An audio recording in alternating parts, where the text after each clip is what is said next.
Graças e paz, queridos, sejam bem-vindos mais uma vez a mais uma videoaula da nossa Escola de Teologia Bíblica, Missão Graça Abundante. Esse é mais um vídeo da nossa disciplina chamada Vocação Ministerial, onde teremos aí o Dr. Pastor Hernani Dias Lopes trazendo uma ministração muito interessante para nós que temos um chamado ministerial. Que essa aula possa te abençoar de uma forma rica e prosperamente em nome de Jesus.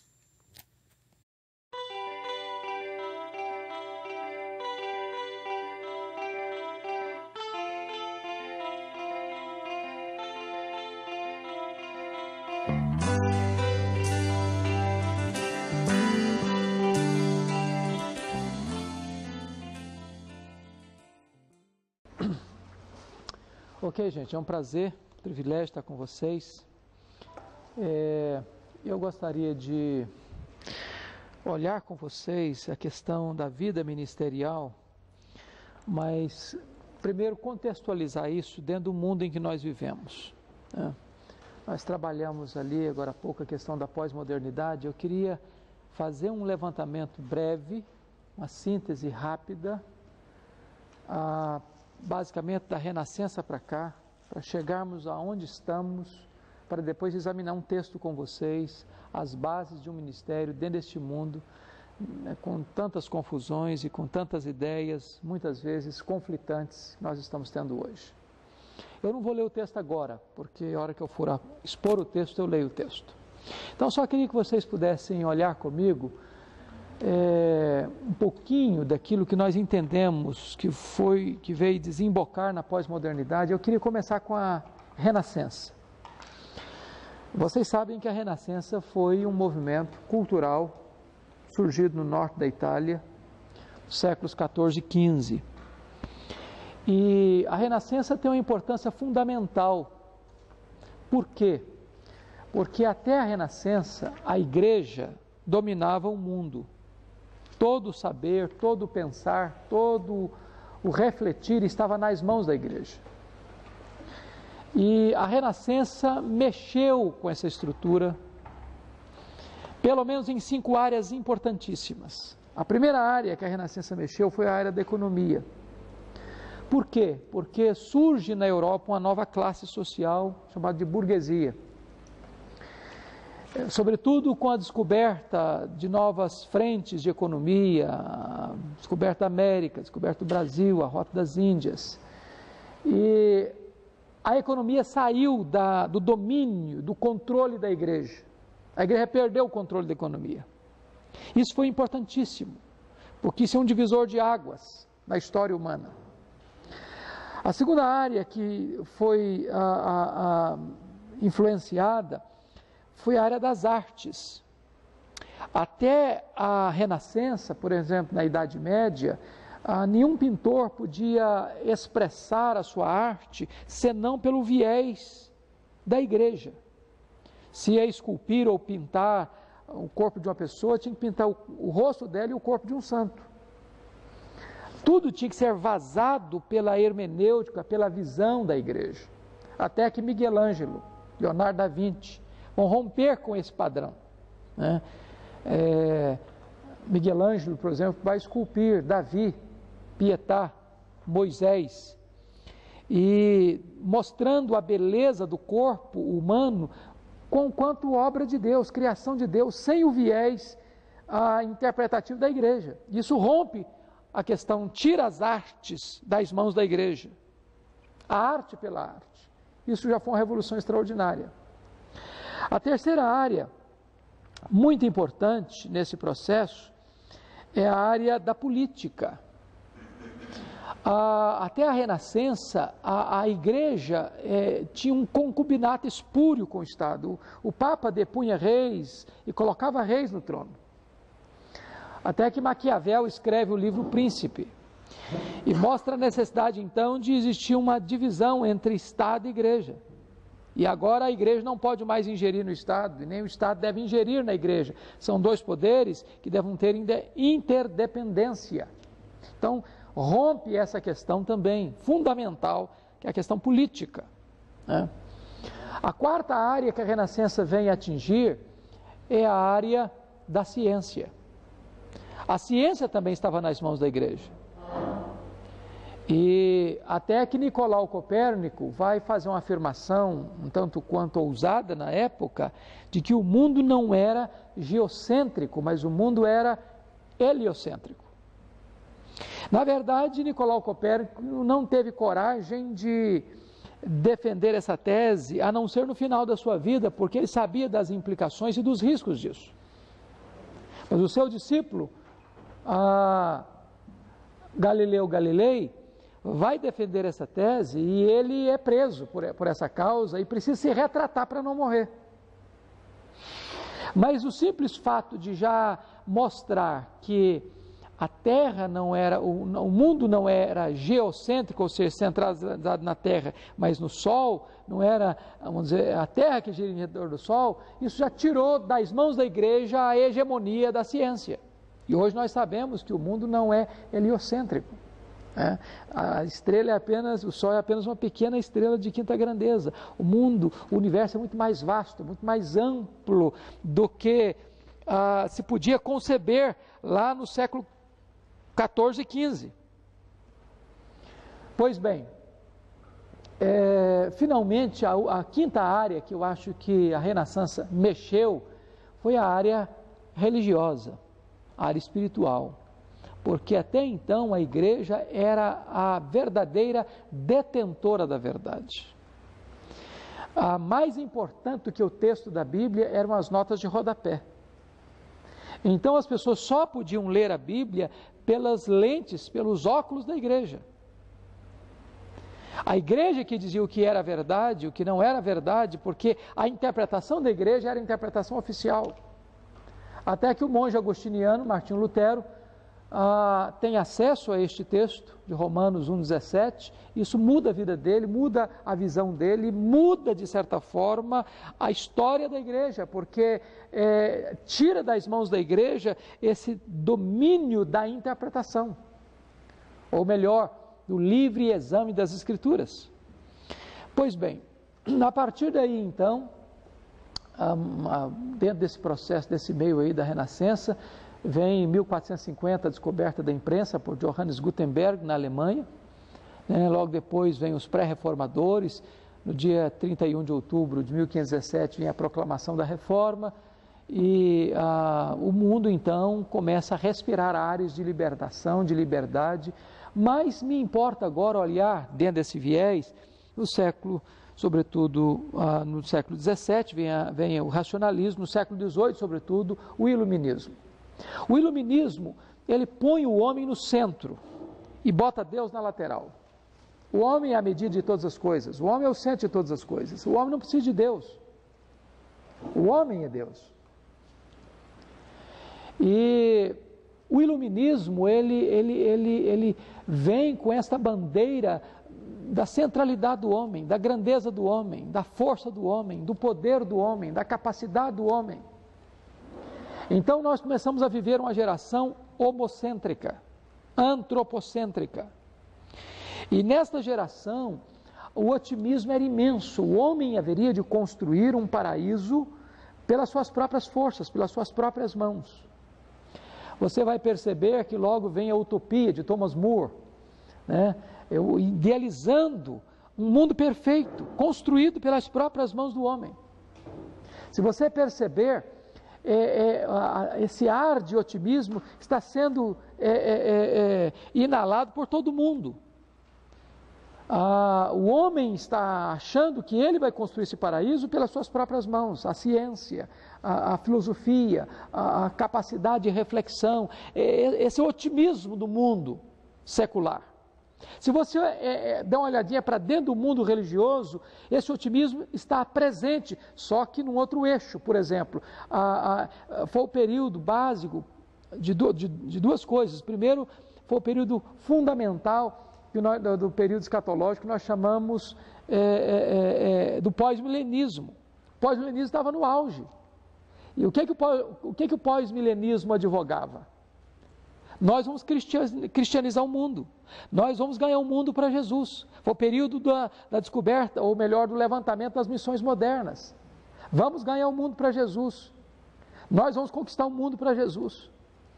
Se você perceber os nossos hinos clássicos, quase todos os nossos hinos missiológicos, evangelísticos, que nós temos os hinos clássicos, são do período do pós-milenismo. Ela é a ideia, vamos ganhar o mundo, porque a ideia pós-milenista é o seguinte, a quantidade de salvos vai ser infinitamente maior do que os perdidos.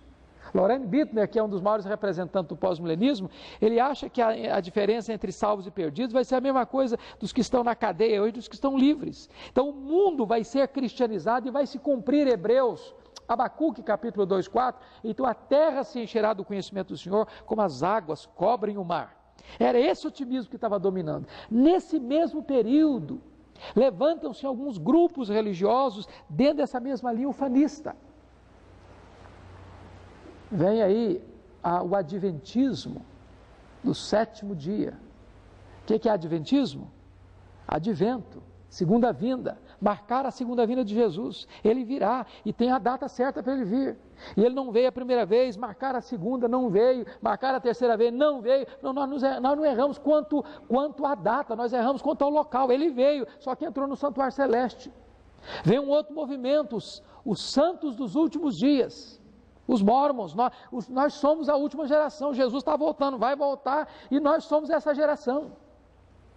Se você olhar, em 1906, na rua Azusa, lá em Los Angeles, explode o grande movimento pentecostal. A última chuva serôdia, uma explosão mundial de crescimento como nunca tinha se visto na história da igreja. 1910, uma conferência na Europa, onde se estabelece critérios de que naquela década iria se cristianizar o mundo, era a efervescência do avivamento, da obra missionária. Enquanto o mundo secular está dizendo, nós vamos construir um paraíso na terra pelo humanismo, pela ciência, pelas artes, pela filosofia, pelo saber humano, e dentro da igreja nós vamos construir o paraíso quando Jesus voltar, quando ele estabelecer o seu reino, e este ânimo efervescente está dominando a humanidade inteira. É dessa maneira que nós entramos pelos portais do século XX. Só que este ufanismo teve que baixar a bola. 1914, quando explode a Primeira Guerra Mundial. Uma carnificina, pela primeira vez se usa ciência para matar. Metralhadora, fuzil, gás de mostarda, 30 milhões de pessoas mortas. De certa forma, a Primeira Guerra Mundial refutou as teses de Augusto Comte, pai do positivismo, porque Augusto Comte estava dizendo o seguinte, que o que precisávamos para que a humanidade fosse perfeita, estabelecêssemos uma espécie de um paraíso na Terra, era educação, o que falta é educação. E aí, se você perceber, o Brasil nasceu debaixo desta bandeira do positivismo, ordem e progresso. Nós nascemos debaixo dessa bandeira.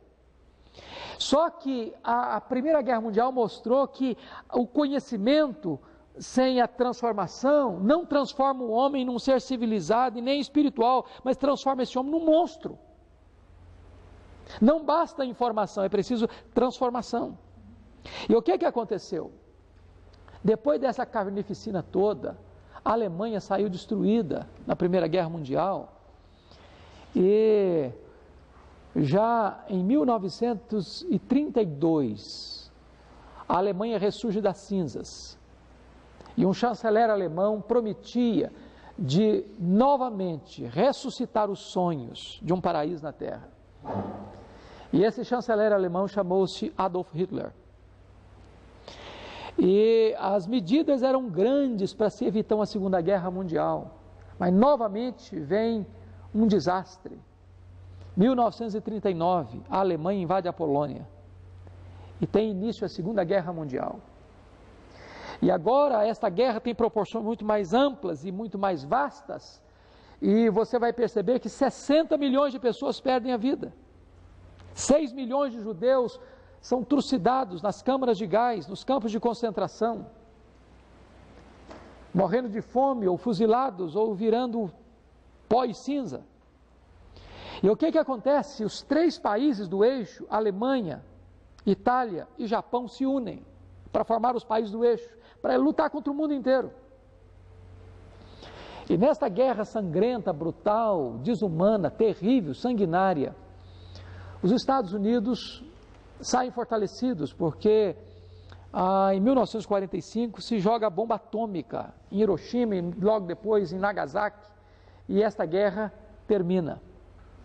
Termina com a Alemanha, Itália e Japão destruídos, arrasados, com o mundo apavorado. E o que vai acontecer? Os Estados Unidos, a partir daí, vão investir nesses países destruídos para mostrá-los como vitrine do mundo, para dizer o seguinte, que o capitalismo é o reino do bem e o socialismo é o reino do mal. Porque já em 1917, o Império Russo dominava a questão do comunismo, levantou-se e você percebe que em pouco mais de 50 anos, o comunismo dominou 1/3 do planeta. E o comunismo foi certamente o principal braço da opressão, do martírio dos cristãos em toda a história da igreja. Nunca se morreu tantos mártires no cristianismo como no século XX. E sobretudo pelo braço do comunismo. Para você ter uma ideia, nós nos lembramos muito de Adolf Hitler. Mas Mao Tse-tung matou 60 milhões de chineses. 60 milhões de chineses.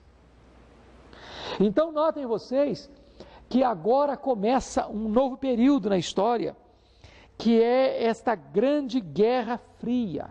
De um lado o capitalismo, liderado pelos Estados Unidos, do outro lado o socialismo, liderado pela União Soviética. E esta guerra, chamada depois Guerra nas Estrelas, é uma guerra maluca. E de certa forma a União Soviética entrou nessa jogada, e você deve se lembrar, como nós líamos livros de escatologia, e quase todos eles pelo viés do dispensacionalismo, Hal Lindsey, Wim Malgo mais recentemente, e onde se calculava quanto de poder bélico cada país desse possuía. E era o temor muito grande. Até que nós entramos numa década de 50, chamado Gold Years, os anos de ouro. A riqueza.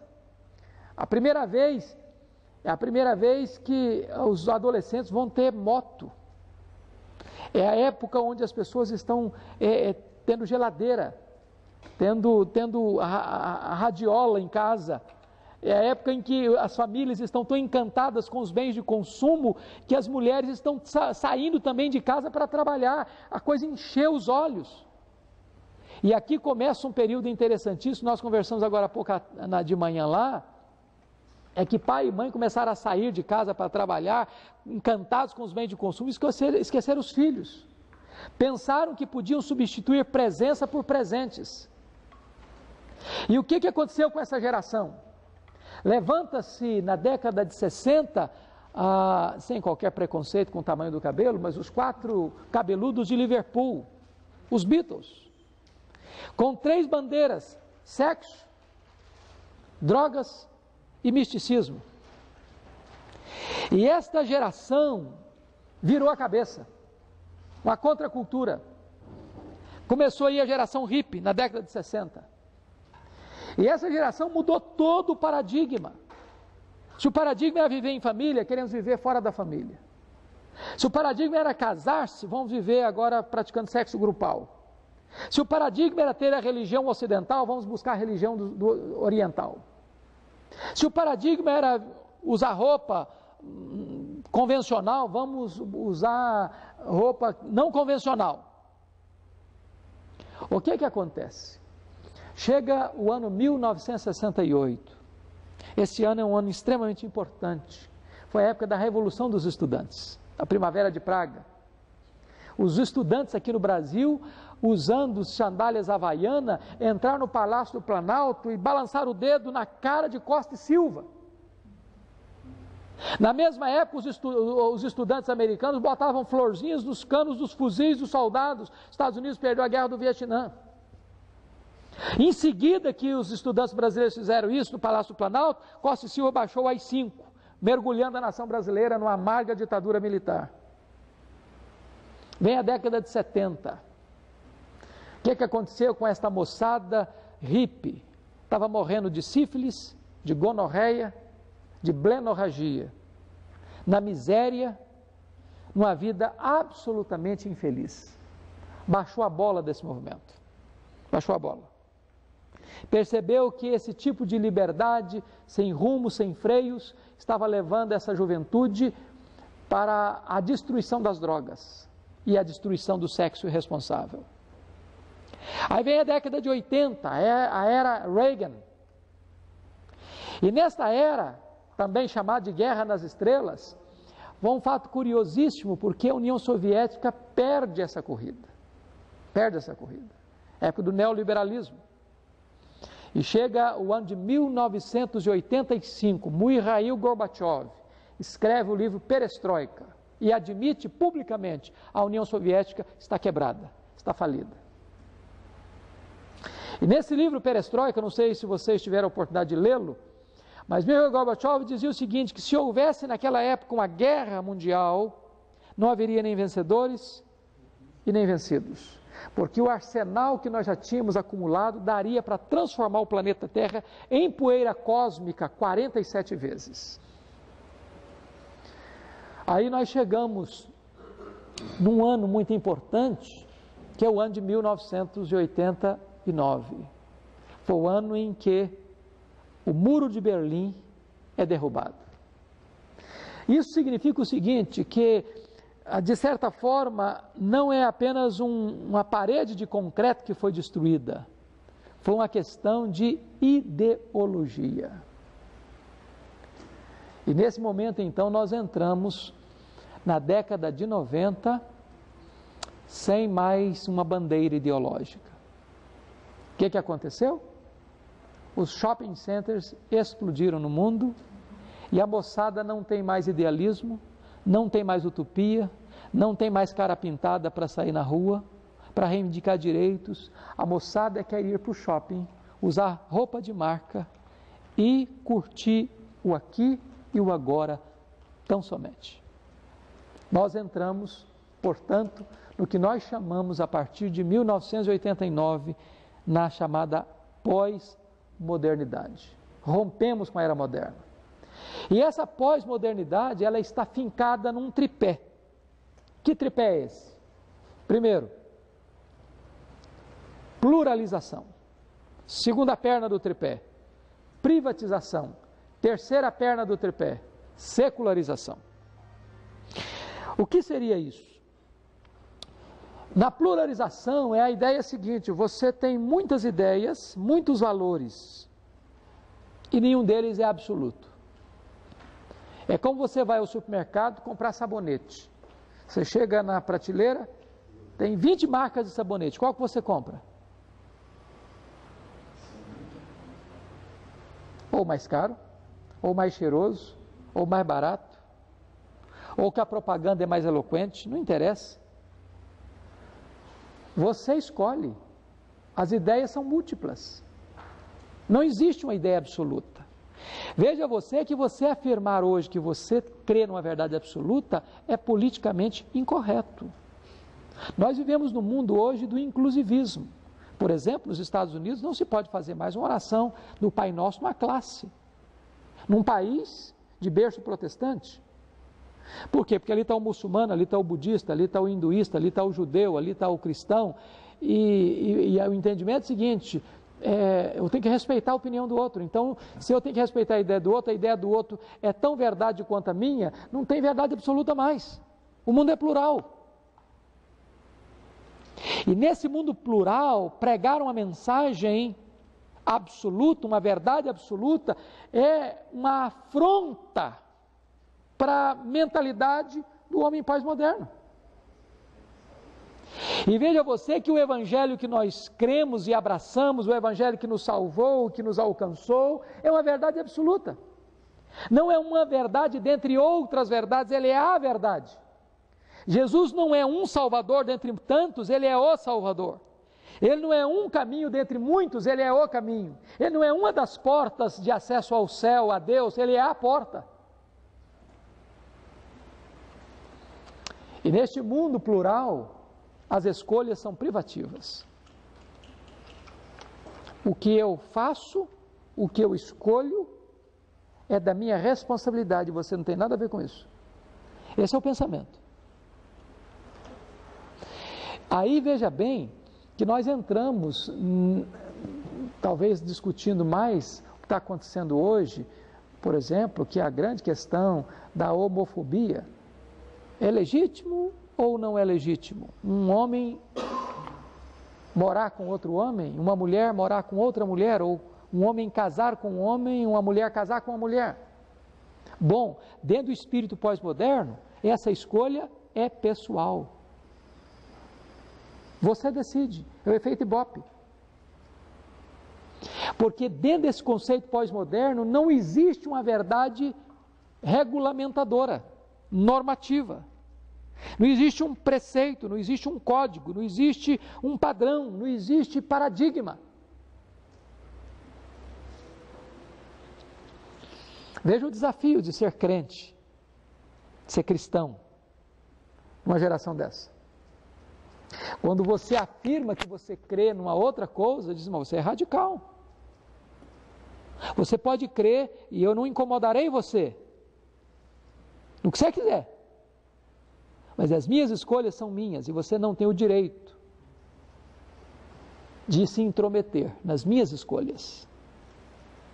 Porque já que não existe uma verdade absoluta, eu tenho a minha verdade, você tem a sua. O mundo é plural e as escolhas são privativas. A consequência disso é a terceira perna do pós-modernismo, que é a secularização. O que é a secularização? A secularização é a ideia que você tem de colocar Deus na lateral. Olha, Deus não cabe dentro da minha vida, da urdidura da minha luta, do aqui e do agora. Talvez Deus fique muito bem colocado dentro de um templo, numa celebração de culto. Mas eu sair para fora do templo, no meu dia a dia, na minha escola, na minha empresa, no meu namoro, no meu casamento, na minha família, na minha criação de filhos, nos meus relacionamentos, ou na maneira de eu ganhar dinheiro, gastar dinheiro, investir dinheiro, Deus não tem nada a ver com isso. O mundo secular empurrou Deus para a lateral. Deus não tem mais espaço, nem vez e nem voz. O mundo é secular. E desta forma, então, queridos, é que nós temos o grande desafio de exercer o nosso ministério dentro dessa geração.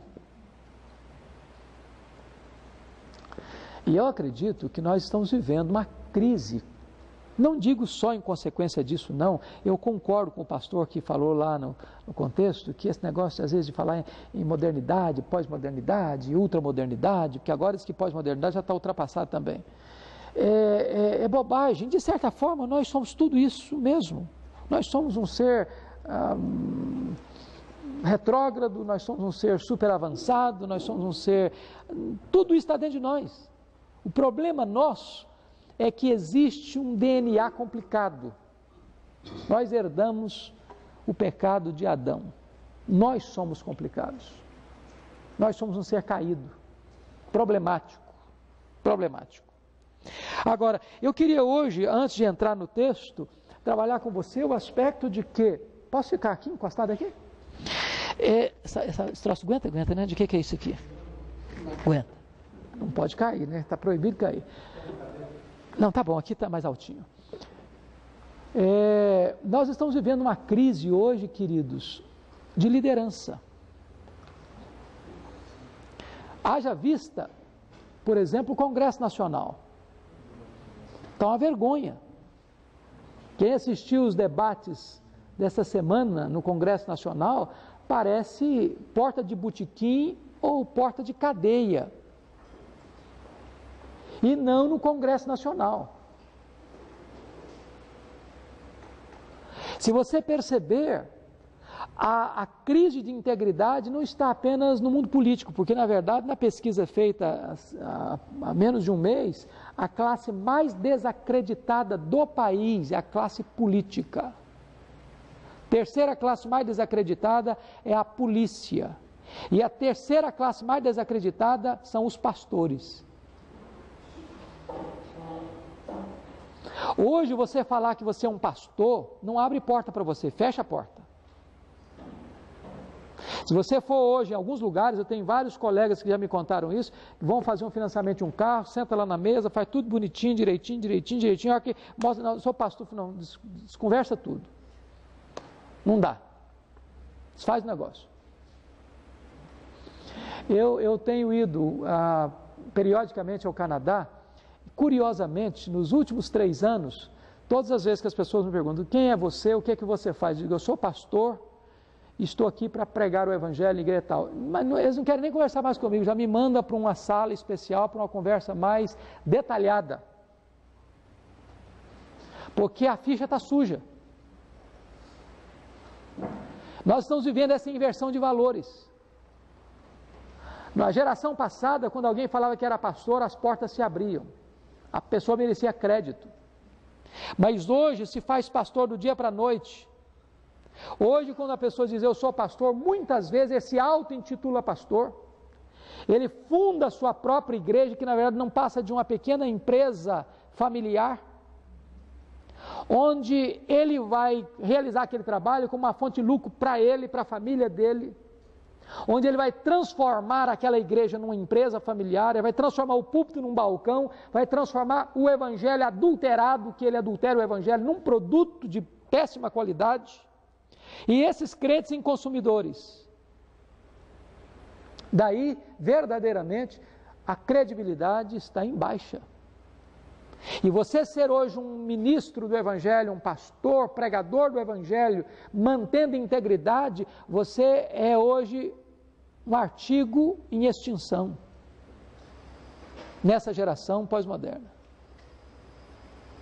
Pois bem, eu vejo aqui algumas crises instaladas nesse processo. E eu gostaria de apontar algumas delas. A primeira crise que eu vejo é que tem muitos pastores que não têm senso nenhum de chamado e de vocação realizando o ministério. Gente que não escutou um chamado, escutou uma buzina de um som incerto. Gente que entrou para o ministério com a motivação errada. Gente que não tem noção do que é ser ministro do Evangelho.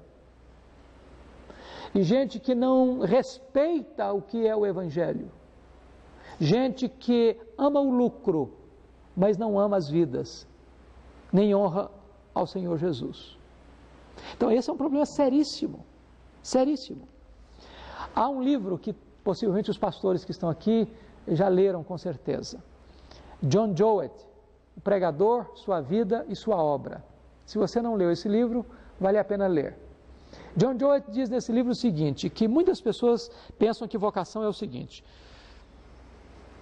ele tenta vestibular para medicina e não consegue passar. Aí tenta para engenharia, também não entra na faculdade.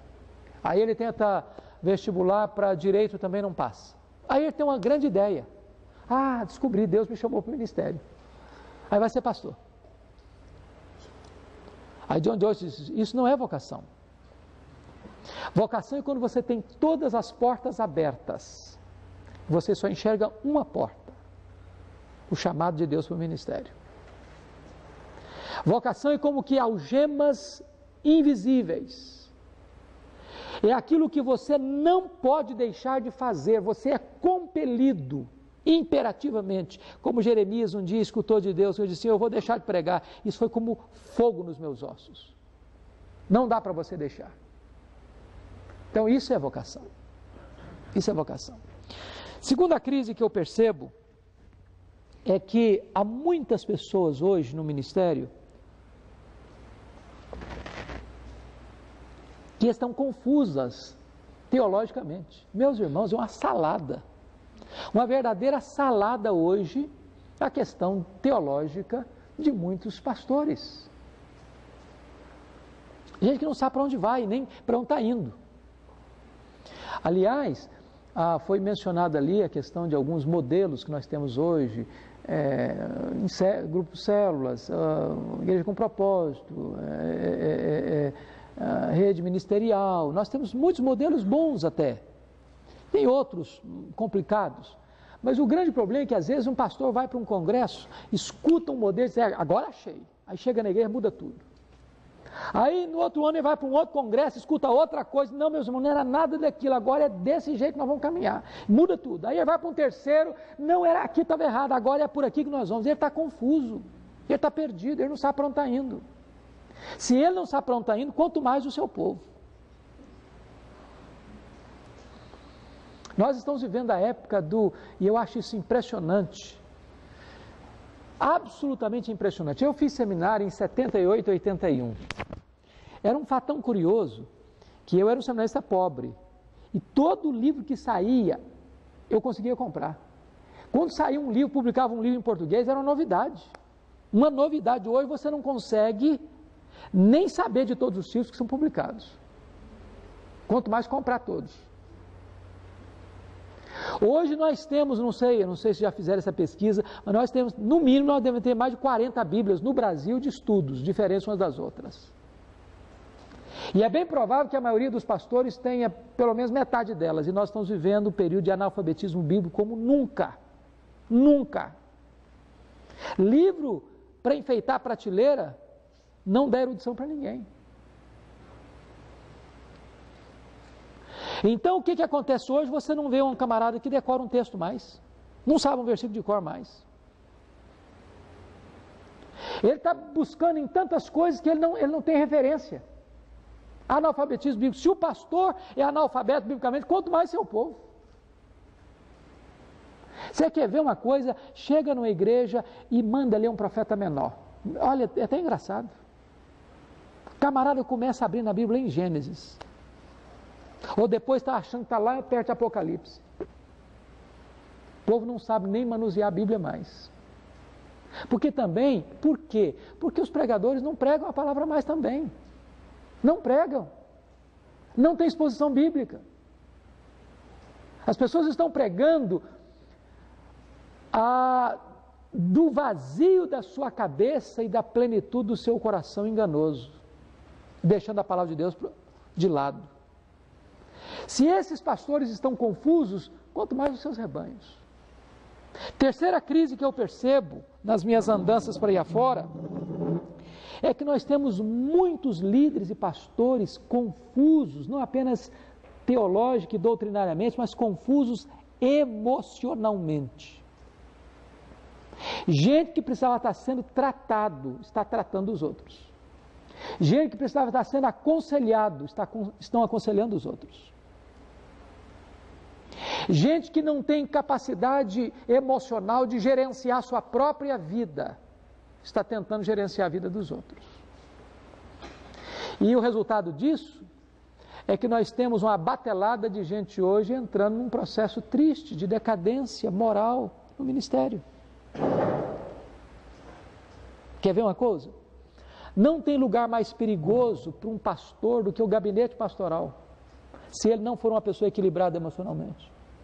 Por quê? Porque mais de 50% das pessoas que você lida no gabinete são do sexo feminino. Mais de 70% dessas pessoas que entram tem a ver com tensões existenciais, conjugais, sexuais, etc, etc, etc. Se essa pessoa não for uma pessoa comprometida com Deus e madura emocionalmente, ela entra num terreno escorregadio. Outra crise que eu percebo nessas caminhadas, nós temos muitos pastores, desculpem eu falar isso aqui, mas preguiçosos no ministério. Gente que não sua camisa. Gente que você liga para ele 9 horas da manhã e já responde com a voz amarrotada.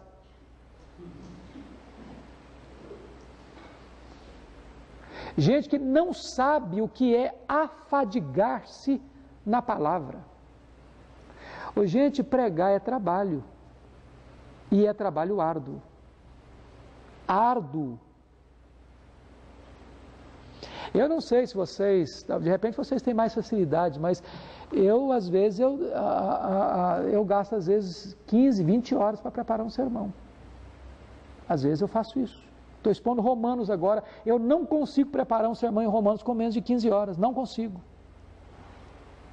Porque se é que eu tenho que ler todo aquele material, se eu tenho que digerir todo aquele material, só para ler você demora quase isso.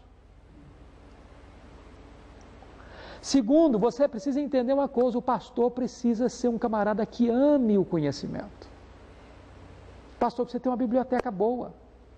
Eu tenho hora que eu fico assim, em crise existencial, quando eu chego no gabinete de um colega e vejo lá uma meia dúzia de livros amarelos, empoeirados. Eu tenho duas conclusões só. Ou esse camarada é um fenômeno, ou ele está, desculpa a expressão que eu vou falar que o pastor conhece, ou ele está picando fumo. Não tem jeito. Não tem jeito. Então notem vocês que tem muita gente hoje que não sua camisa. Não sua camisa. Ele não estuda, ele não visita, ele não aconselha, ele joga tempo fora. Essa é uma crise que eu vejo. Seríssima. Seríssima. E hoje, o que acontece? Às vezes há piadas quanto a isso. Como há poucos dias, um coleguinha disse que na escola, no primeiro dia de aula, tinha que cada pessoa falar de onde era, como é que era a família, o que o pai fazia, o que a mãe fazia. Aí levantou um menino na escola e falou, seu pai, meu pai é pastor. Eu falei, ele trabalha também ou é só pastor? Então, muita gente, ser pastor não é trabalhar. Não é trabalhar. Muito bem. Deixa eu fechar essa questão aqui. Para mim, uma das crises graves que a gente vê hoje é que há muitos pastores e líderes em pecado no ministério. Quando eu estou falando em pecado, não estou dizendo que não pratique pecado, porque a Bíblia diz que aquele que não comete pecado se faz mentiroso. Estou falando de viver em prática de pecado. Não tem nada mais perigoso para a vida espiritual do que acostumar-se com o sagrado. As pessoas mais insensíveis não são aquelas que menos sabem, são aquelas que mais sabem, mas o conhecimento já anestesiou a consciência. Pode ter certeza disso. Via de regra, quando você vê um líder espiritual caindo, a queda dele tem viés de escândalos mais pervertidos do que aqueles que já são pervertidos por natureza. Eu nunca me esqueço de certa feita indo pregar numa das nossas grandes cidades. O pastor iria me levar para a casa dele, já estava tudo combinado antes, mas quando eu cheguei ele me levou para um hotel e quando chegou no hotel começou a conversar comigo, falando de um problema que eu tinha tido no começo, de envolvimento com uma jovem da igreja, depois de casado, e como aquilo foi doloroso, e como aquilo machucou a esposa, e como aquilo machucou a igreja, mas como a igreja havia perdoado, etc. E eu estou pensando que ele está me contando apenas aquela história, e daqui a pouco ele diz, mas eu estou apaixonado de novo. Por um adolescente da igreja. E eu gastei com esse cidadão 2 horas, conversando, orando, aconselhando, lá pelas tantas, depois de 2 horas de conversa, o cara desatou a chorar. E eu, na minha inocência e imaturidade, pensei que ele estivesse chorando de quebrantamento. Depois que ele enxugou as lágrimas, ele disse, mas o meu amor por essa menina é lindo.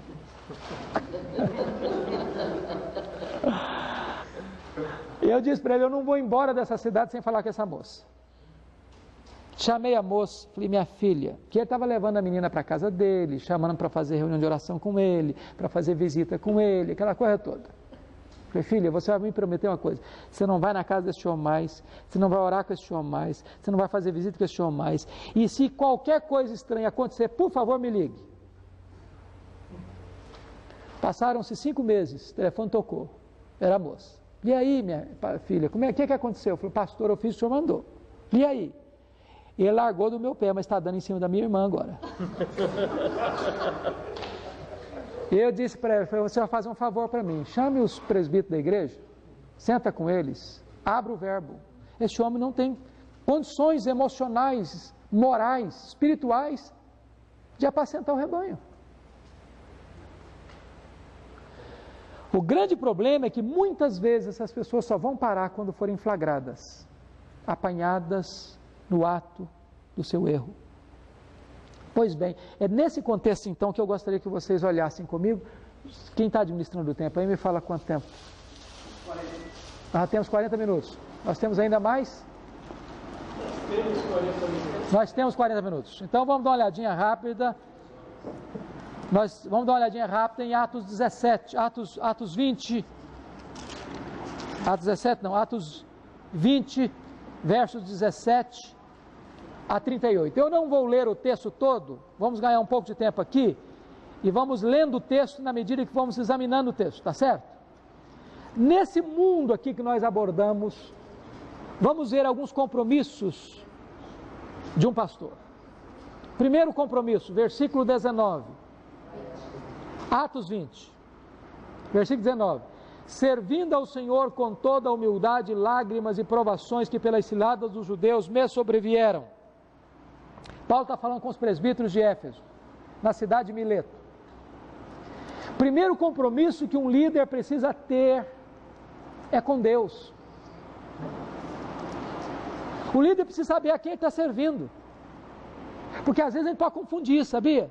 Você pode estar servindo a denominação, você pode estar servindo a igreja local, você pode estar servindo a um grupo da igreja, você pode estar servindo aos interesses de alguém influente da igreja, ou você pode estar servindo aos seus próprios interesses. Paulo diz: estou servindo a Deus, e quem serve a Deus não tem medo dos homens, quem serve a Deus não tem medo de críticas, quem serve a Deus não está buscando aplausos, quem serve a Deus não depende de elogios, quem serve a Deus está fazendo a obra com integridade, a despeito das lutas e oposições. Agora note que Paulo diz: com toda humildade e lágrimas, pela provação, e ele vai mencionar outro fato aí, pelas ciladas dos judeus que me sobrevieram. Ou seja, muitas vezes o fato de você estar servindo a Deus é que vai gerar provação, lágrima e até cilada. Obrigado, filho. Assim eu não preciso concorrer com ar. Note você esse ponto. Às vezes, quando você pensa que está tudo bem, ou o ministério está uma bênção porque está tudo calmo demais, nem sempre calmaria é sinônimo da bênção de Deus, não. Quando eu olho para a vida de Paulo, não teve ninguém que teve vida mais turbulenta do que ele. Ninguém. Então, é importante você definir na sua vida pastoral, de liderança, o seguinte: a quem você está servindo? Qual é o seu propósito? Qual é a sua bandeira? Para que você está fazendo o que está fazendo? Qual é a motivação? Isso é muito importante. A gente às vezes está trabalhando demais, perdendo a razão de ser, num ativismo maluco, e nem sabe por que está fazendo o que está fazendo. Segundo compromisso de um pastor é consigo mesmo. Olha versículo 18. E quando se encontraram com ele, disse-lhes: vós bem sabeis como foi que me conduzi entre vós em todo o tempo, desde o primeiro dia em que entrei na Ásia. Parte A do versículo 28. Atendei por vós. Gente, Paulo me ensina uma coisa importantíssima aqui. O líder precisa ter uma vida irrepreensível. A vida do líder é a vida da sua liderança. Paulo diz: vocês sabem como é que eu me conduzi desde o primeiro dia.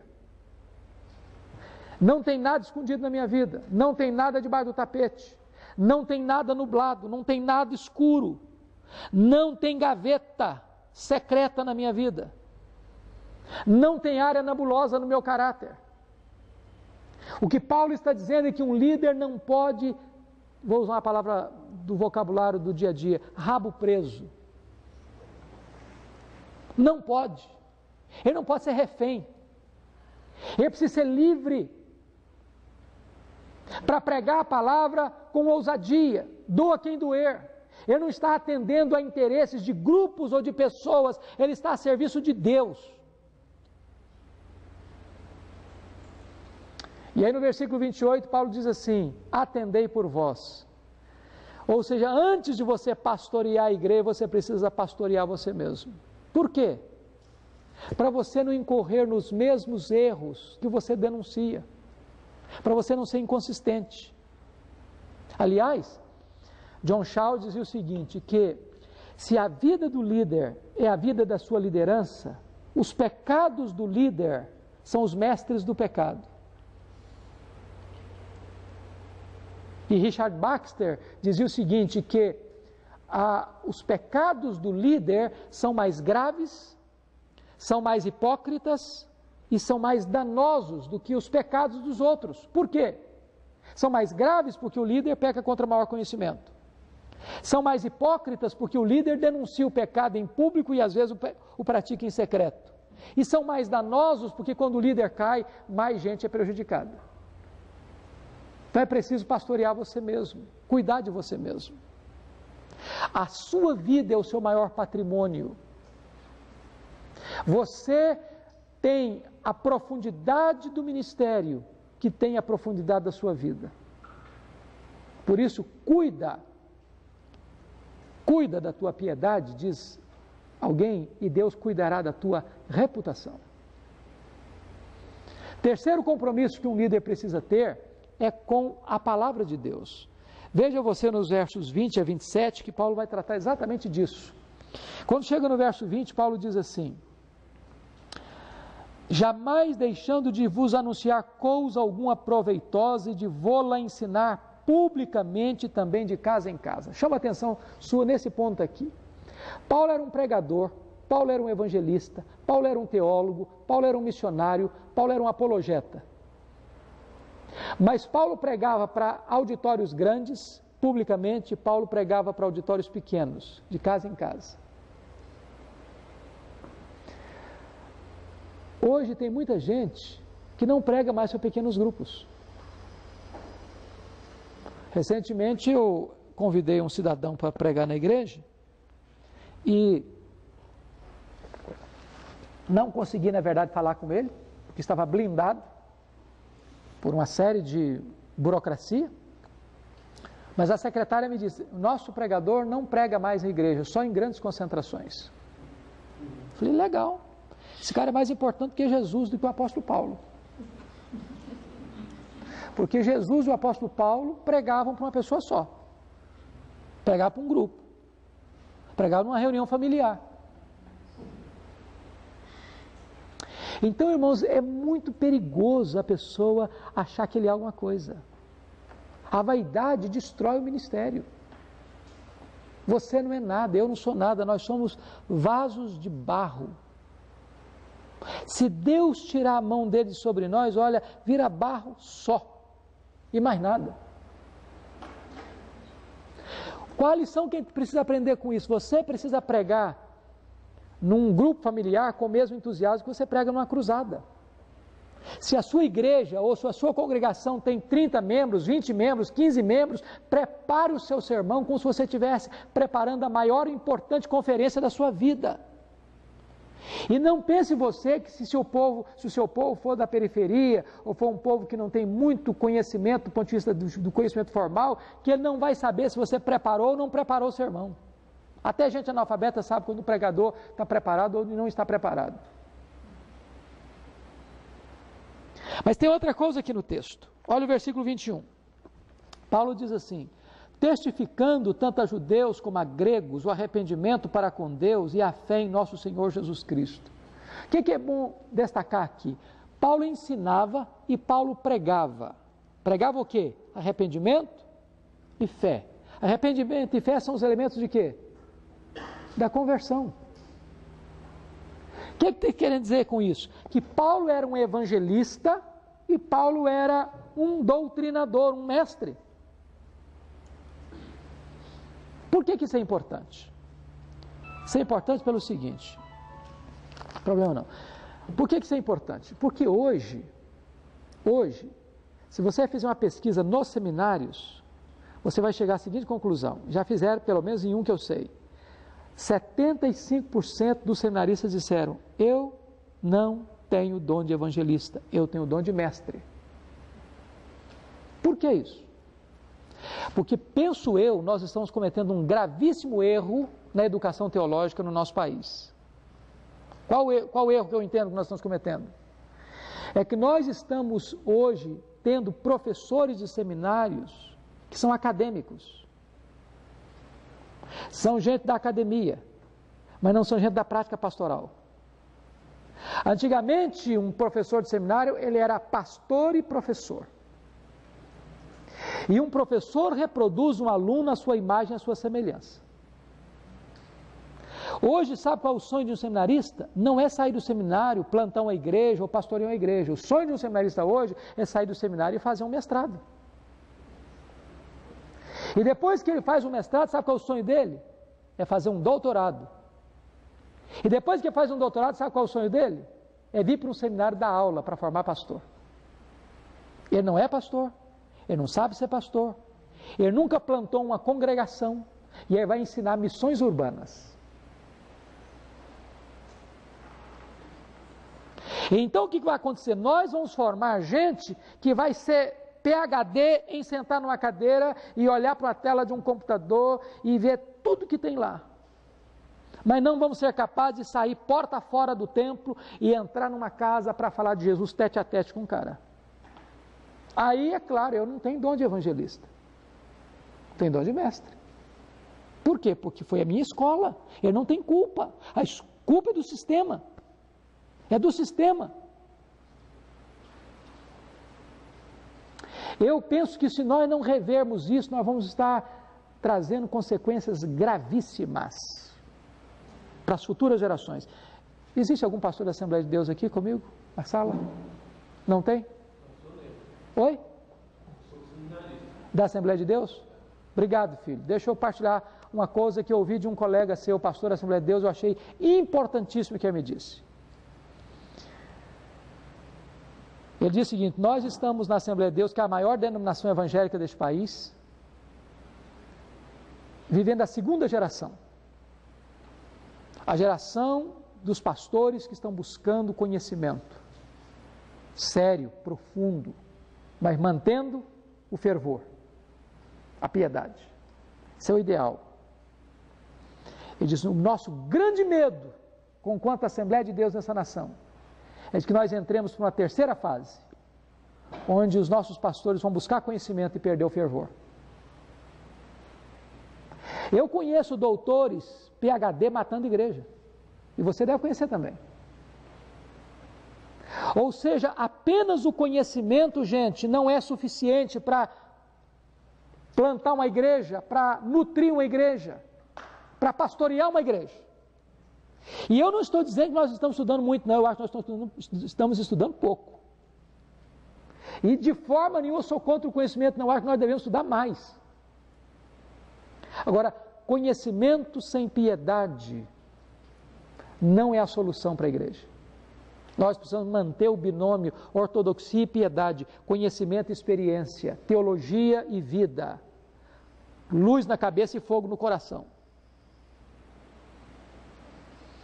Há até um ditado que nós criamos para nos dar um certo alívio de consciência. Por exemplo, pastor não gera ovelha, ovelha gera ovelha. Quem já escutou isso? Todo mundo. Todo mundo já escutou isso. Será que isso é verdade? Pastor não gera ovelha? O que está por trás dessa frase? Que pastor não é um evangelista. Pastor é apenas um mestre.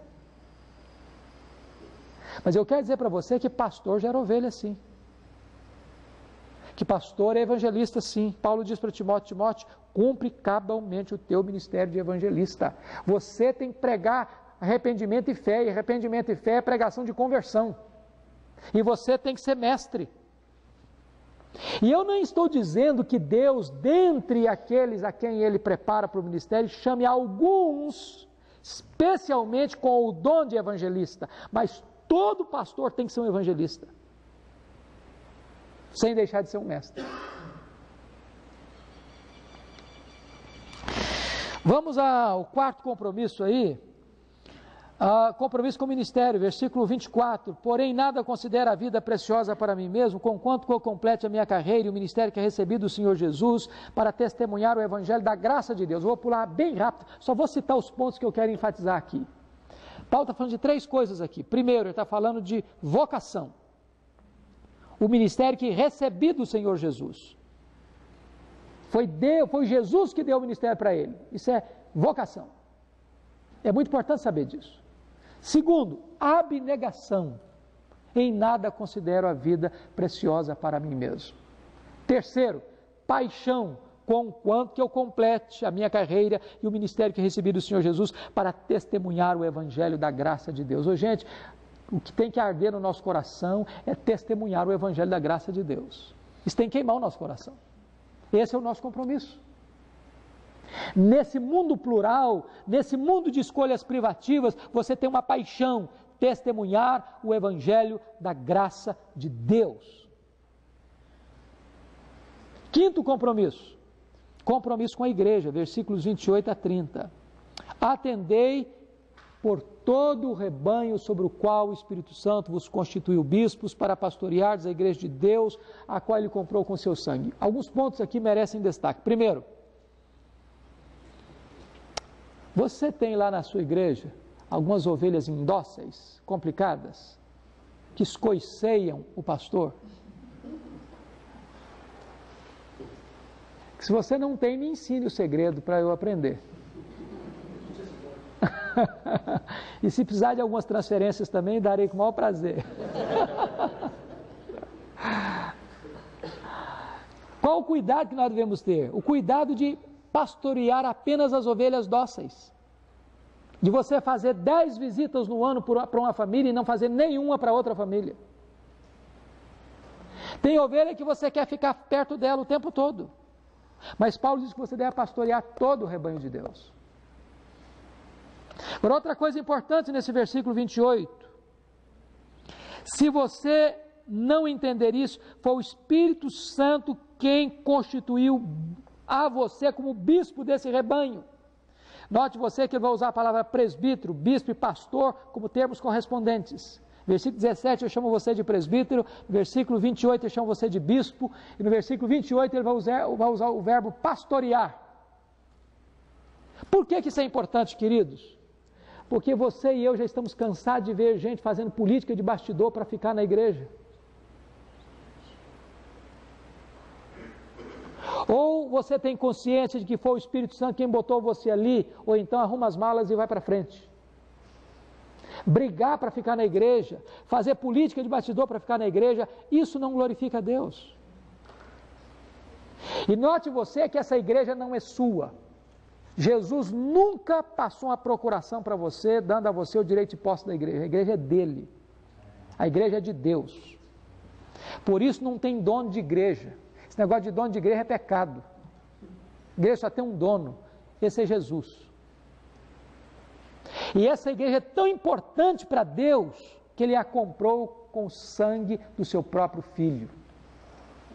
Agora notem no versículo 29 e 30 que Paulo diz que esse pastor agora, ele tem um trabalho, é pastorear a igreja. E pastorear a igreja implica em vigiar. Duas coisas. Olha comigo o verso 29.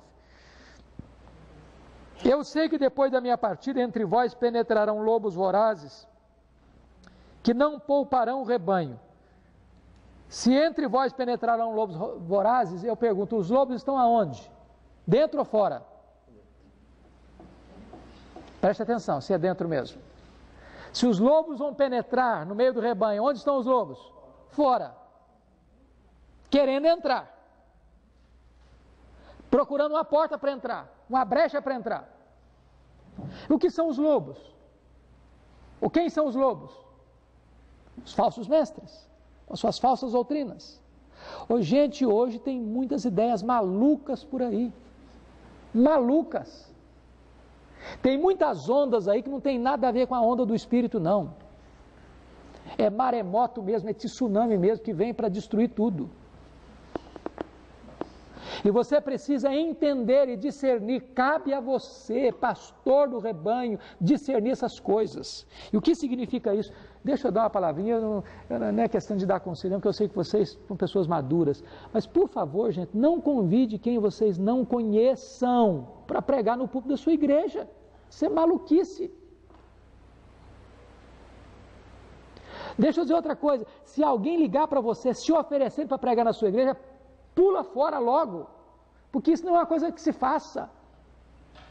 Você pode saber se o camarada liga para você, você podia me convidar para pregar na sua igreja? Pode saber que é furada. Um camarada ético não faz isso.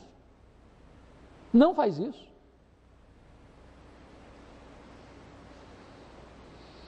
Há algum tempo eu estava pregando na igreja, lá na nossa igreja, em Vitória, e entrou uma senhora muito bem vestida, muito bem trajada, ladeada por algumas pessoas, sentou-se no terceiro banco e fez com que o diácono me entregasse um bilhetinho. E no bilhetinho estava escrito assim: olha, o Espírito Santo me mandou aqui hoje, e eu tenho uma mensagem de Deus para essa igreja, eu gostaria que o senhor me desse a palavra. Aí eu amarrotei o bilhetinho, botei no bolso, continuei meu sermão, impetrei a bênção, fui para a porta da igreja cumprimentar o povo. A mulher quase me bateu. Ela botou o dedo no meu nariz e disse: o senhor impediu que o Espírito Santo falasse à igreja hoje. E eu disse para ela: o Espírito Santo falou, a senhora que não ouviu, porque eu preguei a palavra de Deus aqui hoje. E pela sua petulância, eu não darei a palavra à senhora. Não sei quem é a senhora, não sei de onde a senhora vem, não sei no que a senhora crê, não sei que tipo de compromisso a senhora tem, e pela sua atitude eu não darei mesmo. Essa mulher fez um estrago em algumas igrejas na cidade de Vitória. Gente, a gente não tem que achar que todo mundo que fala que vem em nome de Deus, é em nome de Deus, não. Você tem que provar os espíritos se eles procedem de Deus. Tem muito lobo vestido de ovelha querendo entrar no meio do rebanho. Agora, olha o verso 30, porque o contexto aí é outro. E que dentre vós mesmos se levantarão homens falando coisas pervertidas para arrastar os discípulos atrás deles. Agora, esse camarada, esse lobo está onde? Está dentro ou está fora? Está dentro. O que Paulo está dizendo aí? É que tem gente dentro da igreja enrustida. Tem ovelha enrustida, tem lobo enrustido de ovelha, tem lobo disfarçado de ovelha, e que se tiver uma chance ou oportunidade, ele vai arrastar essas ovelhas para o lado dele para destruí-las. Em outras palavras, você líder, você pastor, é o responsável diante de Deus pelo rebanho que Deus lhe confiou.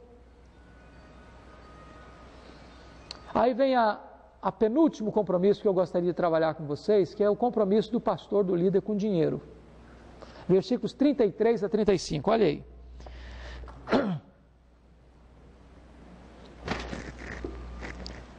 De ninguém cobicei prata ou ouro, nem vestes. Vós mesmos sabeis que estas mãos serviram para o que me era necessário a mim e aos que estavam comigo. Tenho-vos mostrado em tudo que, trabalhando assim, é mistério socorrer os necessitados e recordar as palavras do próprio Senhor Jesus: mais bem-aventurado é dar que receber. Parece que dinheiro é um grande problema hoje, em relação ao ministério. E aqui eu vejo dois extremos perigosos. O primeiro extremo perigoso é da pessoa entrar no ministério com a motivação errada, buscando lucro. Tem muita gente que hoje está se formando, está fazendo da igreja uma empresa de lucro. Alguém já disse o seguinte, que pequenas igrejas, grandes negócios.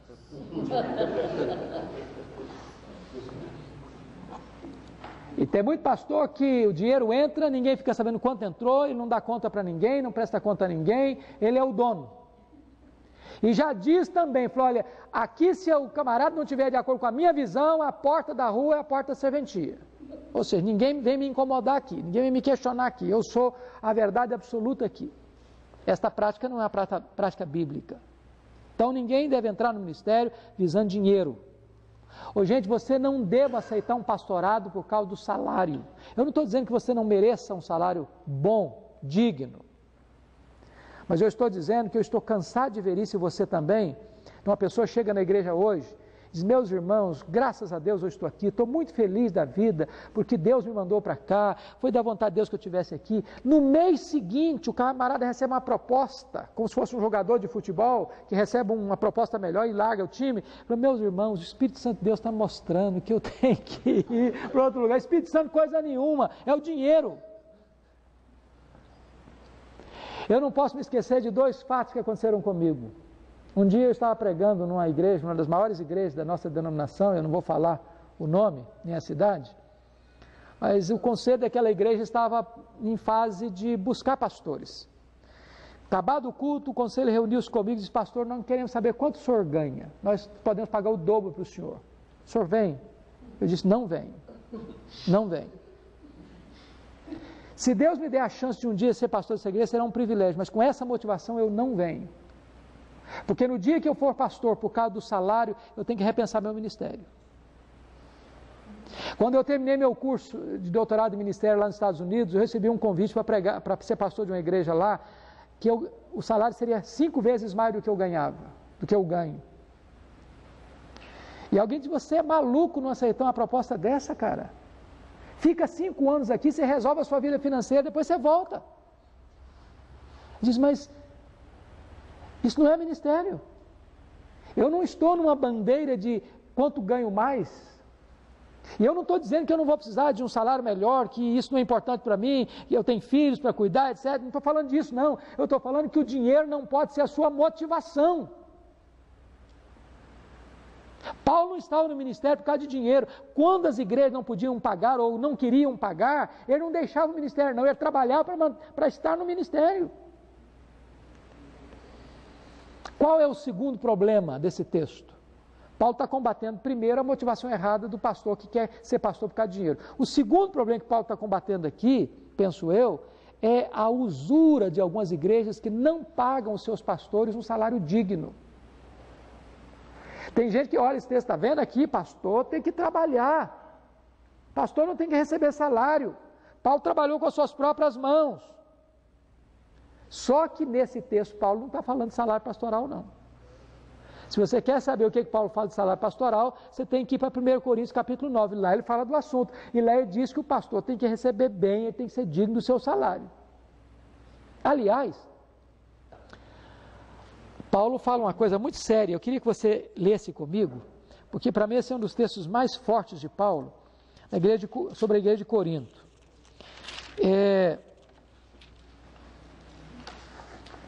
Paulo foi pastor da igreja de Corinto 1 ano e meio. E Corinto era uma região rica.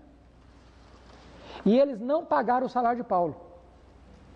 Aí Paulo precisou receber ajuda das igrejas da Macedônia. As igrejas da Macedônia eram pobres. Em outras palavras, os pobres da Macedônia que pagavam o salário para Paulo ser pastor de uma igreja rica em Corinto. Aí Paulo depois vai falar com eles, vai argumentar com aqueles irmãos, mostrando: não, irmãos, vai chamar a atenção seriamente daqueles irmãos. E aí, sabe o que aconteceu? Paulo vai dizer o seguinte no capítulo 12, versículo 13, da 2 aos Coríntios.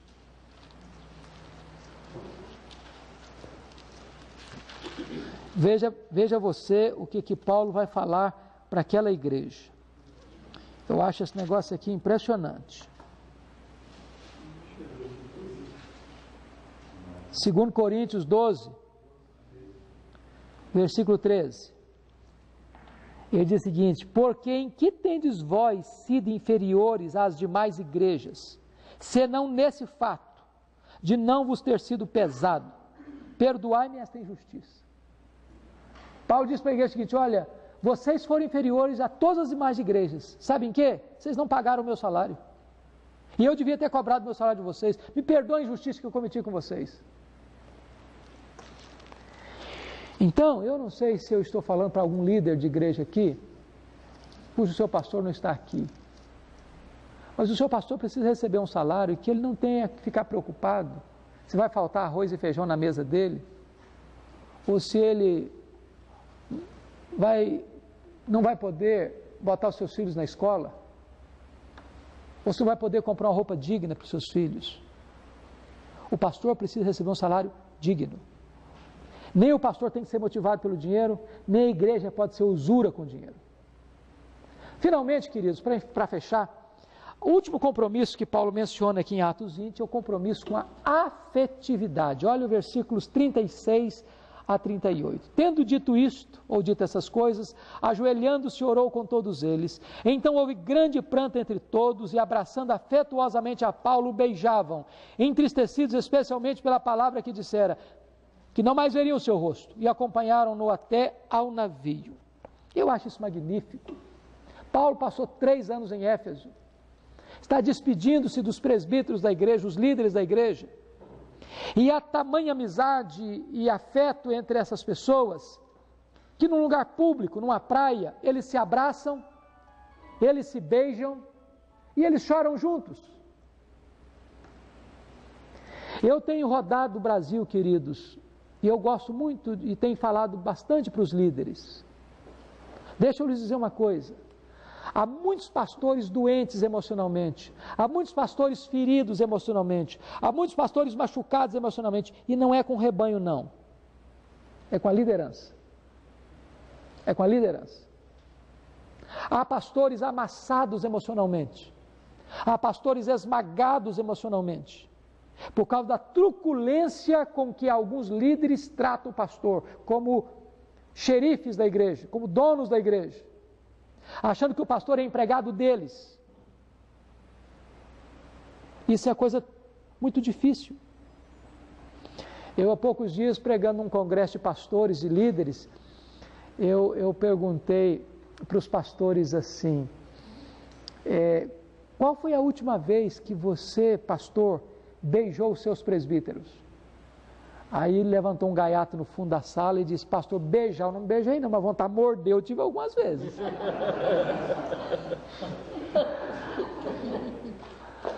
Está faltando essa união, gente.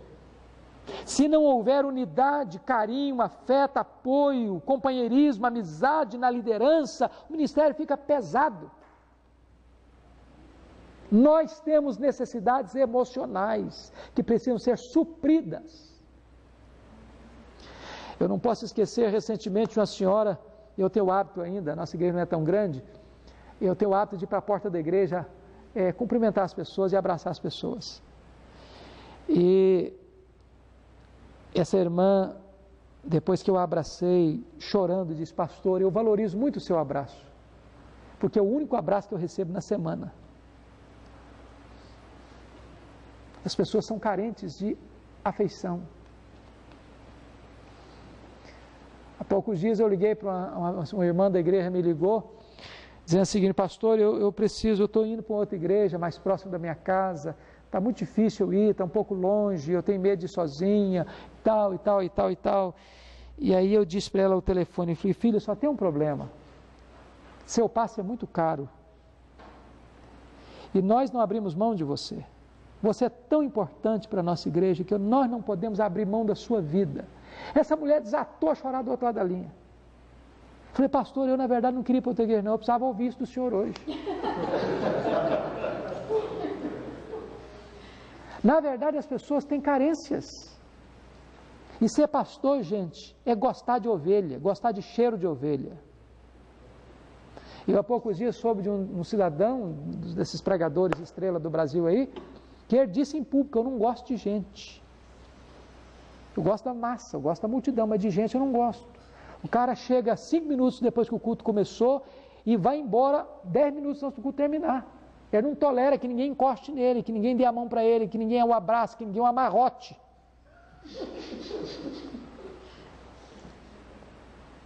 Eu penso o seguinte, que uma coisa é amar a pregação, outra coisa é amar as pessoas para quem você prega. Pastor tem que ter cheiro de ovelha. Eu espero, queridos, que esses pontos que nós pudemos abordar brevemente aqui, dentro do contexto que nós examinamos, de um mundo que não tem verdade absoluta, vai fazer diferença. Porque as pessoas, elas vão também perceber o que é verdadeiro e o que é artificial. O que é real e o que é apenas aparente. Se você realmente investir nas pessoas, amar as pessoas, pregar a verdade para elas, você precisa entender uma coisa, quem opera o querer e o realizar é Deus. Quem faz a obra é o Espírito Santo de Deus. E nós não podemos duvidar da eficácia do poder de Deus para transformar vidas. Não importa se a nossa geração é uma geração que não tem absolutos, não tem referências. Deus é quem converte, Deus é quem transforma, e nós podemos ver o florescimento de uma igreja viva, saudável e pura na nossa geração. E eu creio nisso. Eu só fecho dizendo uma coisa que tem queimado meu coração ultimamente. E eu espero em Deus que você também tenha refletido sobre isso. É a necessidade da igreja evangélica brasileira passar por uma nova reforma e a igreja evangélica brasileira passar por um reavivamento espiritual. Nós precisamos de uma nova reforma. Tem muitas igrejas que se dizem evangélicas que não são evangélicas coisa nenhuma. Tem muitas igrejas que se dizem protestantes que não são protestantes coisa nenhuma. Precisamos de uma nova reforma. Tem muita novidade na igreja hoje que não tem nada a ver com a palavra de Deus. Precisamos de uma reforma. E aqueles que se dizem históricos, que creem na ortodoxia bíblica, também muitas vezes estão secos como um deserto. Uma ortodoxia morta, que precisam do sopro do Espírito, que precisam ver este vale de ossos secos se levantando como um exército do Deus vivo para fazer a obra de Deus. Essa é a nossa oração, esse é o nosso anseio, esse é o nosso clamor. Que Deus nos ajude. Amém. Vamos orar juntos? Vamos ficar em pé um pouquinho?